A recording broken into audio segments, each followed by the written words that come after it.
The Dead Sea Scrolls are the oldest physical evidence we have of the system. Discovered in 1947 in caves near Qumran, these scrolls date back to the 3rd century BC, centuries before the Bible was compiled. They contain the oldest known copies of the Book of Enoch, plus the War Scroll, the Community Rule, and the Damascus Document. This isn't later Christian or Gnostic writing.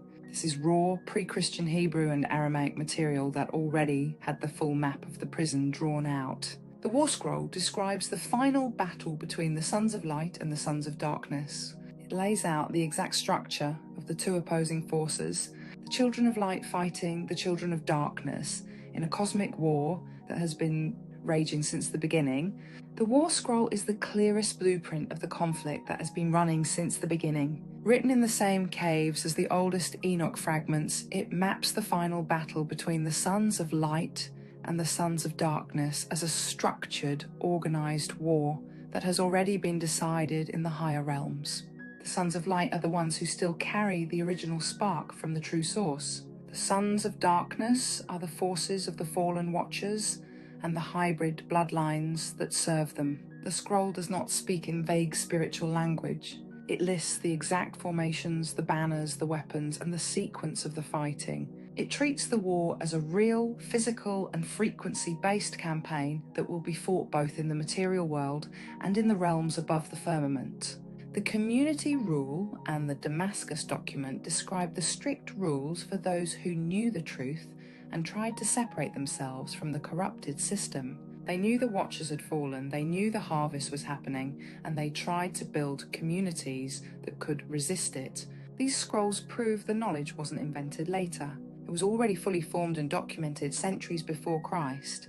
The system was already running, the fallen ones were already in control, and the few who could see it were already trying to escape. This is the original blueprint of the prison, written in stone and hidden in caves until 1947.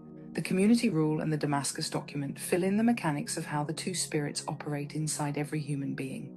They describe a spirit of truth and a spirit of deceit that are placed in the heart of every person at birth. The spirit of truth pulls the spark toward remembrance and resistance. The spirit of deceit feeds the fragment with fear, distraction, and the constant urge to police and control itself and others. This is the same mechanism that keeps the orbs and the retrieval system functioning. The coloured scanners rid the balance of those two spirits. The white orbs come when the spirit of deceit has won enough ground to make the soul ready for another cycle. These texts were never meant for the public. They were written by communities who already understood the prison and were trying to create pockets of resistance inside it. They knew the Watchers had fallen, they knew the harvest was continuous, and they knew the only way to survive was to recognize the two spirits and refuse the one that feeds the system. The fact that these scrolls were sealed in caves and only rediscovered in 1947 shows how thoroughly the knowledge was suppressed. The system buried its own oldest map, and the map is still complete. The Community Rule and the Damascus Document go even deeper into how the two spirits actually work inside every person. They describe a spirit of truth and a spirit of deceit that are placed in the heart at birth. The spirit of truth pulls the divine spark toward remembrance and resistance. The spirit of deceit feeds the fragment with fear, distraction, and the constant urge to police and control itself and others. This is the same mechanism that keeps the orbs and the retrieval system functioning every single day. The coloured scanners read the balance of those two spirits in real time. The white orbs come when the spirit of deceit has won enough ground to make the soul ready for another cycle. The black shadow orbs block escape routes the moment the spark tries to break free. Every emotion you feel, every spike of fear or grief, every moment of excitement gets siphoned straight into their grid. Because the spirit of deceit is actively feeding them. The harvest isn't something that only happens at death. It runs 24/7 through the two spirits that live inside every human being. These communities knew the system wasn't just a future event. It was already operating inside them, testing them daily, and harvesting them while they slept, worked, and argued with each other. The scrolls were their survival manual. How to recognize the spirit of deceit when it spoke through their own thoughts, how to strengthen the spirit of truth, and how to refuse the lights when death finally came. This is why the knowledge had to be buried. Once people understood that the prison was running inside their own hearts, the harvest would start to fail. The War Scroll lays out the structure of the final battle in precise detail. It describes the Sons of Light as the ones who still carry the original spark from the true source, organized into specific divisions with banners, trumpets, and formations that mirror the order of the higher realms. The Sons of Darkness are the forces of the fallen Watchers and their hybrid bloodlines, also structured with their own banners and commanders. The scroll does not treat this as a vague spiritual metaphor. It maps the war as a real, organized campaign that will be fought both in the material world and in the realms above the firmament. The key point is that the battle has already been decided in the higher realms. The scroll repeatedly states that the Sons of Light will ultimately prevail, but only after a period of intense testing and purification. The spirit of deceit will be allowed to reach its full strength before it is finally broken. This is why the harvest intensifies when people start waking up. The system is pushing the spirit of deceit to its limit in a final attempt to keep as many souls as possible before the battle is lost. These communities understood they were living in the middle of this war, not at the end of it. Every day was another skirmish in the larger campaign. The orbs, the frequency blasts, the emotional harvesting. All of it was part of the ongoing battle between the two spirits inside every human being. The scrolls were their field manual for how to stay aligned with the Sons of Light. While the final confrontation played out, the War Scroll names Belial as the commander of the Sons of Darkness. It describes his army as organized, structured, and already active in the world. The community did not see themselves as waiting for a future battle. They believed they were already living inside it, and that the spirit of deceit was the daily weapon Belial used to harvest attention, emotion, and loyalty. This is why the orbs and the frequency scanners fit the picture so cleanly. The colored lights and the white retrieval units are the practical tools of the same spirit of deceit the scrolls describe operating inside every person. The scrolls are the oldest surviving physical evidence of this system, written in Hebrew and Aramaic. They were hidden in caves because the knowledge was already dangerous. Once you understand that the prison runs through the two spirits in your own heart, the harvest starts to fail. That is why the text was sealed away and only rediscovered in 1947. The map was never lost. It was deliberately buried.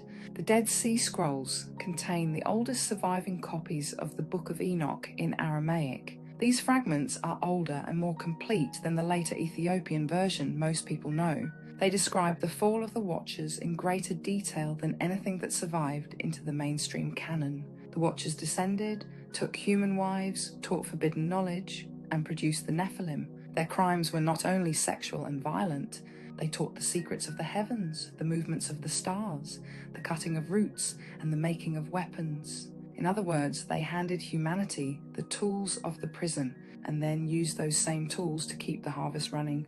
The fact that these texts were sealed in caves and kept out of the official Bible shows how thoroughly the knowledge had to be controlled. The oldest map of the prison was written in the language of the people who first saw it, and it has been waiting in the caves for 2,000 years. The scrolls also record the judgment that followed. The Watchers were bound in the earth and in the valleys until the final day. Their leaders were cast into darkness. This is the same binding that later Gnostic texts describe as the Archons being confined to the lower spheres. The Qumran community treated this as historical fact, not mythology.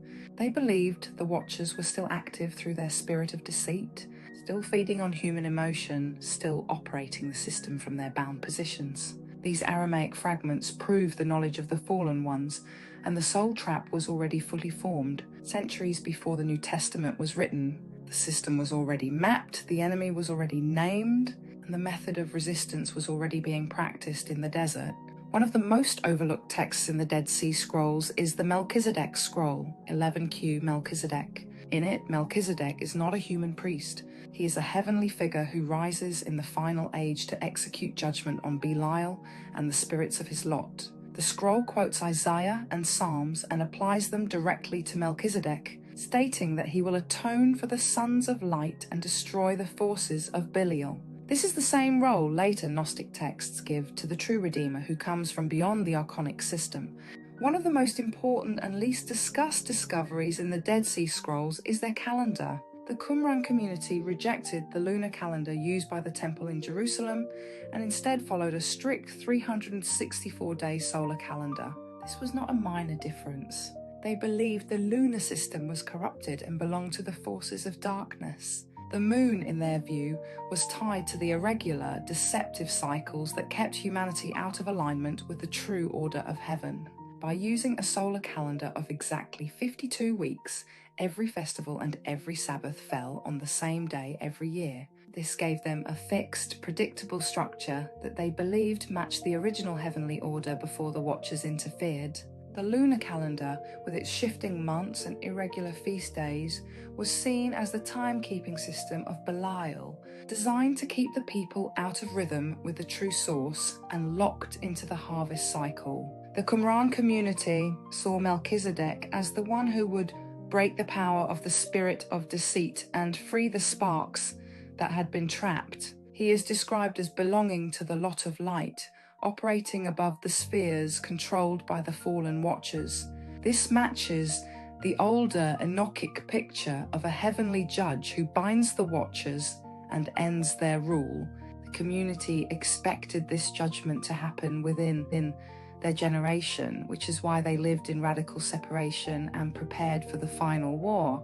This text is crucial because it shows they did not believe the prison was permanent. They believed a power from outside the system would intervene and judge the ones who built it. The Melchizedek scroll is the oldest surviving document that names the mechanism of release. A heavenly figure, who is not part of Belial's hierarchy and who has the authority to destroy the spirit of deceit itself. This is why the community separated themselves so completely. They were not only rejecting the temple priesthood, they were rejecting the entire time system that the fallen powers used to control the seasons, the festivals, and the attention of the people. Living by the solar calendar was an act of resistance. It was their way of stepping outside the Archonic clock and aligning themselves with the original order that existed before the prison was fully sealed. The scrolls show that even the measurement of time itself was part of the trap, and they knew it. The Dead Sea Scrolls are not just ancient religious texts, they are the oldest surviving field manual of the prison. Written by people who already understood the two spirits, the fallen Watchers, the harvest, and the corrupted time system, they recorded everything they knew and then sealed it in caves because the knowledge itself was dangerous. When the scrolls were rediscovered in 1947, the system had already spent 2,000 years erasing the memory of what they contained. The fact that these texts survived at all is the only reason we can still read the original blueprint today. The map was never lost, it was buried, and now it is open again.